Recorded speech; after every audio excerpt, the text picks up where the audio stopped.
I was at that cozy little dive bar downtown when I first bumped into Alex. My friend, Jess, dragged me there after work, promising it'd be a chill night. Little did I know, it would change everything. "Come on, Tasha, it'll be fun. Plus, you need to get out more," Jess had insisted, her arm looped through mine as we navigated through the crowded space, filled with the hum of conversations and the occasional clink of glasses. I was scanning the room, taking in the mismatched furniture and dim lighting, when I accidentally collided with someone. "Watch where you're going," I blurted out, before even looking up. "Sorry about that," a deep, amused voice responded. It was Alex. His apology came with a grin that, despite my irritation, I found disarmingly charming. Jess, ever the social butterfly, jumped in.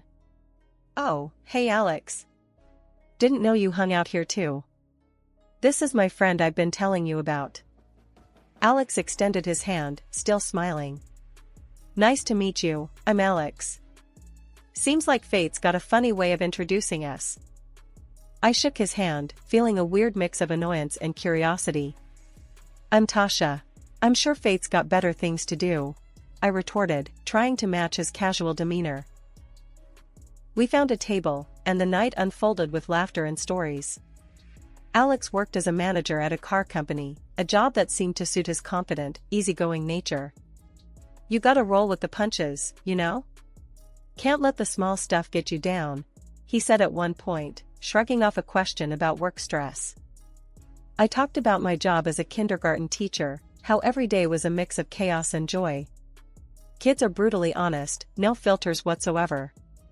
"But it's refreshing, keeps you grounded," I explained. As the night wore on, I found myself drawn to Alex's straightforwardness and sense of humor. He didn't mince words, and neither did I. It was comfortable talking to him. "You two seem to hit it off," Jess teased, nudging me as Alex went to grab us another round of drinks. "I guess he's not too bad," I conceded, watching him navigate through the crowd with an ease that seemed to come naturally to him. When Alex returned, he handed me a beer, our fingers brushing slightly. "Thought you might like this one. It's my favorite." "Thanks," I said, taking a sip. It was good, actually. "So, what's a car company manager doing in a dive bar like this? Shouldn't you be at some fancy cocktail place?" Alex laughed, a genuine, hearty sound. "Nah, this is more my speed. Real people, real conversations. None of that pretentious crap." The night ended with promises to meet up again, no specifics, just a mutual understanding that we'd both like that. As Jess and I walked back to her car, she nudged me. "See? I told you it'd be fun." And we didn't disappoint her by getting married 6 months later. After 5 years of trying and failing to start a family, life decided to throw us another curveball. My father-in-law, the one person in Alex's family who'd always been kind to me, passed away. That left Eleanor, my mother-in-law, all alone in that big, creaky mansion of hers. Alex thought it'd be a good idea to move in with her. "It's the right thing to do," he'd said one night, trying to sound convincing. "She's all alone now, and we can save some money on rent." I wasn't buying it. "Live with Eleanor? Are you out of your mind? She's made it pretty clear she can't stand me," I shot back, frustration boiling over. Our apartment might have been cramped, but it was our space, free from judgmental glares and snide remarks about my inability to conceive. Alex sighed, running his hands through his hair. "I know it's not ideal, but she's my mom and she needs us. Plus, we're barely scraping by as it is." I knew he was right about the money, but the thought of facing Eleanor's cold shoulder every day was like agreeing to live in a lion's den. "Fine," I finally agreed, but the minute she starts in on me about not having kids, I'm not holding back. The day we moved in, Eleanor greeted us with a forced smile that didn't reach her eyes. "Welcome," she said, her voice as chilly as the drafty halls of the mansion. "I suppose we'll have to make do with each other." "Thanks, Mom. We really appreciate it," Alex replied, ever the diplomat. I just nodded, not trusting myself to speak. The first few weeks were tough. Eleanor made no secret of her displeasure at having me around. "You're doing it all wrong," she'd snipe as I tried to navigate my way around the kitchen or tidy up the living room. Her words were like barbs, each one a reminder that I was an outsider in her world. One evening, as I was attempting to make dinner, Eleanor came in, watching me like a hawk. "You're cutting the vegetables too big," she commented, her voice dripping with disdain. I clenched the knife a little tighter, my patience wearing thin. "Well, Eleanor, why don't you show me how it's done, then? Since you're the expert," I shot back, the words bitter on my tongue. She huffed, crossing her arms over her chest. "I shouldn't have to. A proper wife would know how to do these things." That was the last straw. "Look, I'm here because your son asked me to be, not because I enjoy your company. So, how about you back off and let me cook?"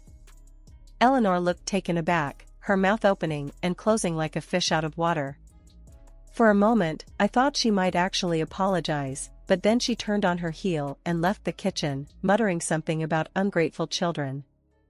A few months into our living arrangement with Eleanor, Alex hit me with a bombshell over breakfast. "I've been thinking, maybe you should quit your job and stay home," he said, not meeting my eye. I almost choked on my coffee. Quit my job? Why on earth would I do that? He shuffled his feet, looking uncomfortable. "Well, with Mom's health and all, we need someone to take care of her. And the house. It's a lot, and hiring a nurse plus a housekeeper? That's gonna drain us dry." I was floored. "So, you want me to become what? A full-time maid and nurse?" The thought of leaving my job, the kids I taught, it felt like he was asking me to give up a part of myself. "It's not like that," Alex protested. "It's just temporary. Until we figure something else out." I spent days mulling over it, arguing back and forth. In the end, the financial logic won out, but it felt like defeat. "Fine, I'll do it. But this is temporary, right?" I said, the word temporary tasting bitter. Transitioning from a kindergarten teacher to a full-time housewife was rough. I missed the chaos of the classroom, the joy of seeing a child's eyes light up when they learned something new. Instead, I found myself knee-deep in laundry, dust, and the endless task of trying to please Eleanor. At first, Eleanor seemed to take a perverse pleasure in critiquing my every move. "You're not cleaning that right," she'd say, watching me struggle with the ancient vacuum cleaner that seemed to cough dust rather than collect it. Or during dinner, "This chicken is dry. Didn't your mother teach you how to cook?" I bit my tongue, reminding myself this was all temporary. But as the days turned into weeks, something shifted. Maybe it was the day Eleanor found me crying over a burnt casserole, or maybe she just got tired of eating poorly seasoned food, but she started to soften. "Here, let me show you how to make my meatloaf," she offered one day, her voice lacking its usual sharpness. Alex always loved it as a boy. Cooking with Eleanor was a revelation. Under her guidance, I started to actually enjoy it. We found common ground in the kitchen, of all places. I even began reading to her, newspapers at first, then novels. Our conversations grew, branching out from the mundane to the personal. I learned about Alex as a child, about my father-in-law, about the history of the family I'd married into. I thought Alex would be pleased to see his mother and me getting along. Instead, he seemed more distant. "That's great," he'd say, barely looking up from his phone when I told him about Eleanor's stories from his childhood, or the new recipe we'd mastered together. It was like he was there, but not really. "Don't you care that your mom and I are finally getting along?" I asked him one night, frustration boiling over. He looked up, surprised. "Of course, I do. It's just, work's been crazy. You know how it is." But I didn't, not really. Our worlds were drifting apart, him with his late nights, and me with my days filled with cleaning, cooking, and caring for Eleanor. His detachment stung, a reminder of the gap that had opened up between us, a gap that no amount of housework or caregiving seemed able to bridge. As time went on, I couldn't help but notice Alex's behavior changing. He started coming home later and later, always saying work was to blame. "It's just slammed at the office," he'd tell me, barely looking up from his dinner. It wasn't just the late nights, though. He began sleeping in the spare room, claiming he didn't want to disturb me with his restless nights. Then there was Sarah, Alex's sister, who seemed to enjoy poking fun at me whenever she visited. "Nice place you've got here.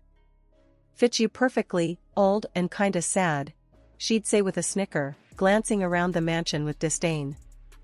Every time she showed up, it was like she had a sixth sense for when we were struggling the most. "Mum, I need some money," she'd demand, not even a hello.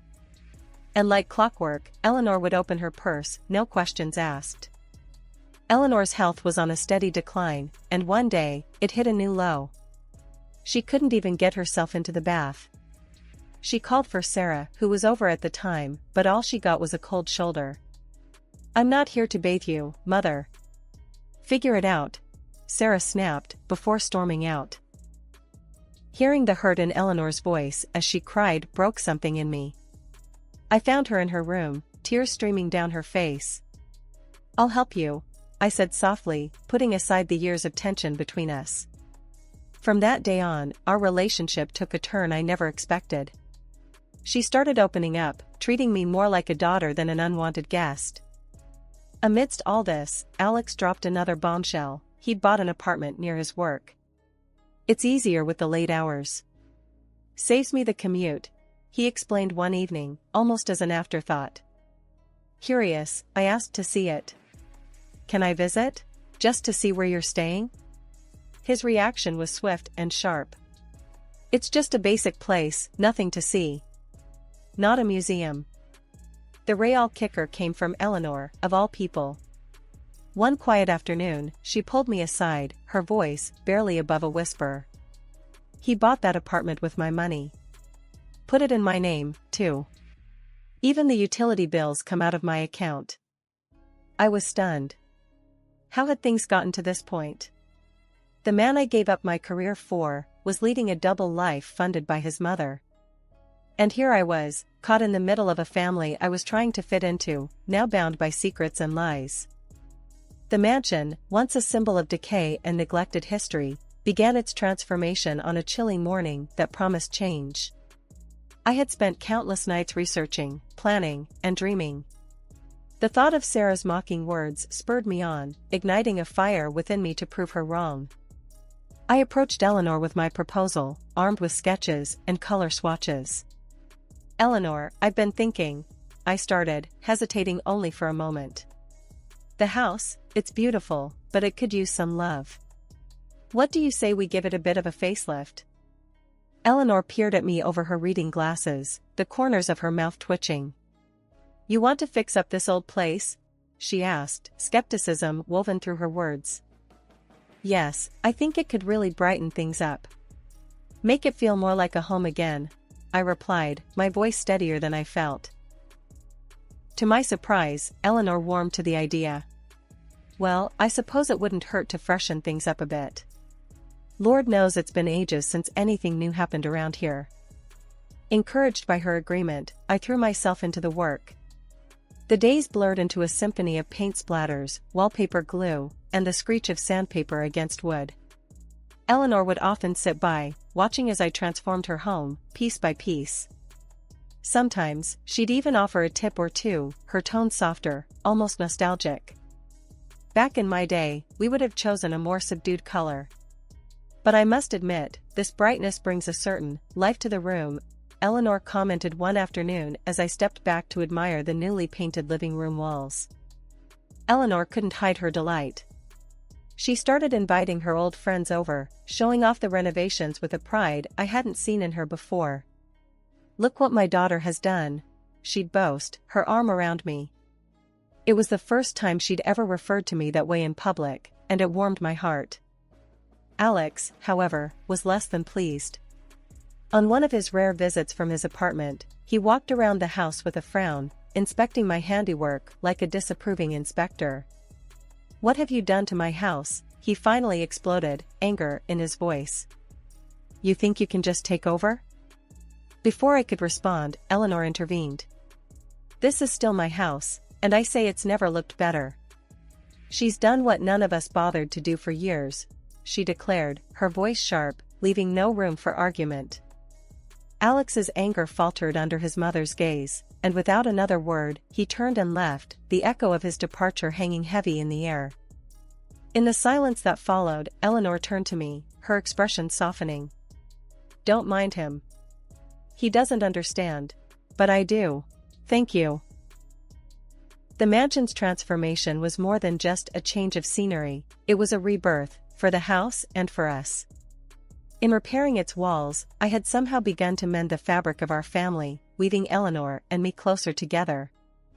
The day Eleanor fell ill, everything changed.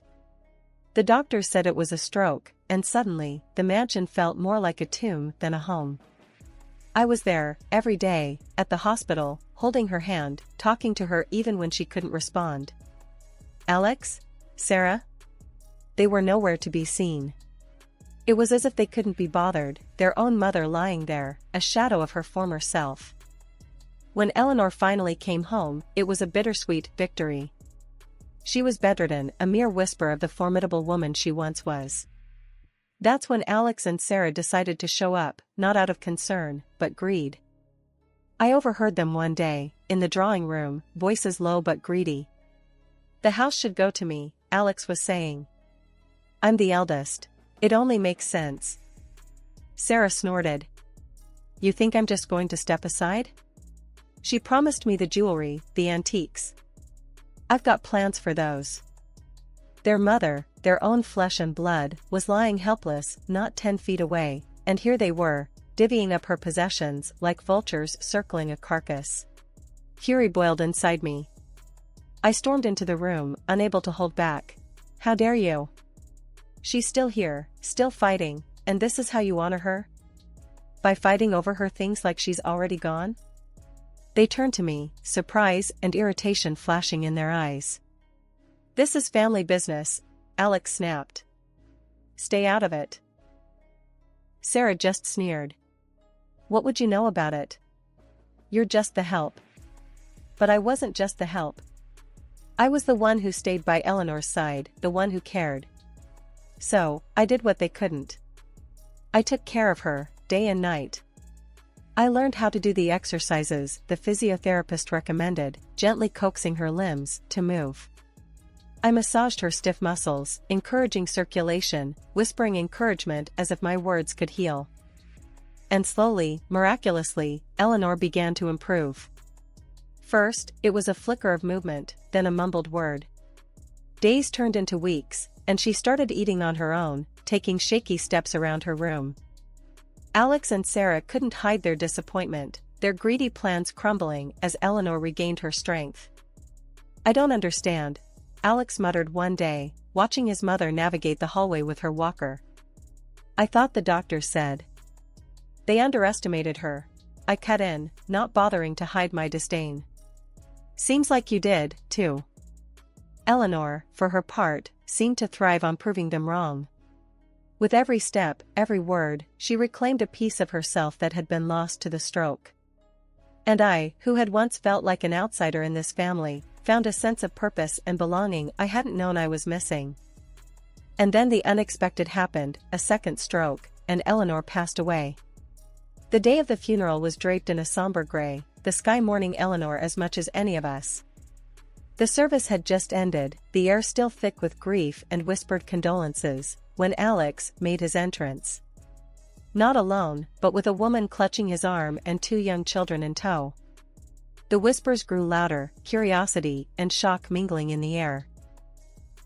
This is Marissa, my wife, and these are our kids, Alex introduced them, his voice devoid of the hesitation I'd expected.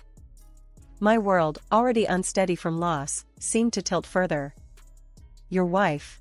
I echoed, the words bitter on my tongue. And you think you can just waltz back here and take over? Alex's gaze was defiant. This is my family's home. We belong here. Sarah's laughter cut through the tension. Looks like you're out, dear.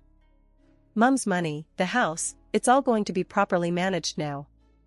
Their audacity left me reeling, but I was spared from responding by the arrival of the notary, a briefcase in hand. If I may, it's time to read Eleanor's will. We gathered in the living room, the very heart of the mansion Eleanor had loved so dearly. The air was thick with anticipation and, on my part, a sliver of hope. Alex and Sarah were smirking, confident in their victory, until the notary's words shattered their expectations. To my daughter-in-law, who has shown me more kindness and love than I could have ever expected, I leave my entire estate, including the mansion and all financial assets. The room went silent. Alex's face turned a shade of red I hadn't seen before, while Sarah's mouth hung open in disbelief. "This can't be right," Alex exploded. "She's manipulated everything." Sarah chimed in, her voice shrill. "You're nothing but a con artist." The notary, unfazed, pressed a button on a small device he'd pulled from his briefcase. Eleanor's voice filled the room, her image appearing on a screen. "I've made my decision with a clear mind," she said, looking directly into the camera. "My son and daughter have been absent, concerned more with what they could inherit than with me. But she has been by my side, caring, loving. She is my family." The video left Alex and Sarah speechless, their accusations dying on their lips. The revelation of Eleanor's true feelings, her acknowledgement of my loyalty and care, was a vindication I hadn't known I needed. Alex, defeated and angry, stormed out, Marissa and the children trailing behind him. Sarah, her dreams of wealth evaporated, slinked away without another word. The mansion, once a battleground of wills and familial duty, was now truly mine. But it felt hollow without Eleanor. I wandered its halls, her words echoing in my heart. She is my family. Starting fresh, right after the will reading that flipped my world upside down, I didn't waste any time. I filed for divorce from Alex faster than you'd believe. It was clear as day that whatever we had was buried under lies and betrayal. Plus, with the mansion and that apartment now legally mine, I had the grounds to kick him out. "You need to leave," I told him, my voice firm, leaving no room for argument. "The apartment, it's mine now. You and your new family need to find somewhere else." Alex tried to argue, his face red with anger and frustration. "You can't just throw us out. Where are we supposed to go?" "That's not my problem anymore." "You made your choices, Alex," I shot back, tired of his excuses, tired of the drama. He left, cursing under his breath, and that was that.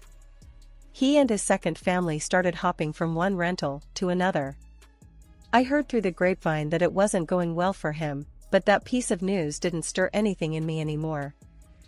Adjusting to the quiet after the storm of betrayal and legal battles was no easy feat, but I found solace in the familiar walls of the mansion, now truly mine.